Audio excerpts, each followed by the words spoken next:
हिंदू धर्म में शारदीय नवरात्रि का विशेष महत्व होता है। पंचांग के अनुसार आश्विन मास के शुक्ल पक्ष में प्रतिपदा तिथि से शारदीय नवरात्रि की शुरुआत हो जाती है। नवरात्रि 9 दिनों की होती है और 9 दिनों में माँ दुर्गा के 9 रूपों की पूजा की जाती है। इस दौरान भक्त माता रानी के लिए व्रत भी रखते हैं और पूजा पाठ करके माता को प्रसन्न करने का प्रयास करते हैं।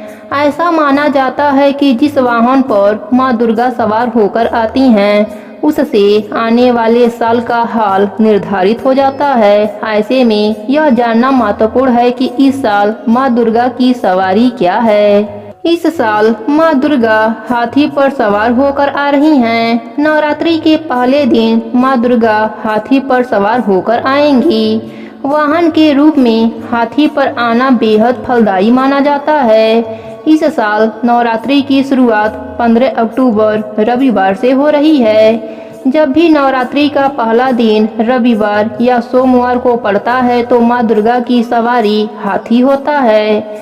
माना जाता है कि मां दुर्गा जब भी हाथी पर सवार होकर आती हैं तो अपने साथ ढेरों खुशियां, समृद्धि और ज्ञान लेकर आती हैं। माना जा रहा है कि मां दुर्गा की सवारी हाथी होने के चलते यह पूरा साल धन धान से भरा रहेगा, अनाज के भंडार भरे रहेंगे और देश में सुख समृद्धि आएगी। सो अलग इस साल वर्षा के अच्छे आसार बन रहे हैं। पंचांग के अनुसार आश्विन मास के शुक्ल पक्ष की प्रतिपदा तिथि 14 अक्टूबर की रात्रि 11:24 से शुरू हो जाएगी। अगले दिन 15 अक्टूबर की दोपहर 12:32 तक यह तिथि रहने वाली है। नवरात्रि का पहला दिन इस चलते 15 अक्टूबर रविवार के दिन है। इस दिन प्रतिपदा तिथि में ही कलश की स्थापना की जाएगी। घट स्थापना की सामग्री में मिट्टी, जौ, कलावा, मिट्टी या तांबे का कलश, मिठाई, ध्रुवा, गंगा जल, लाल पुष्प,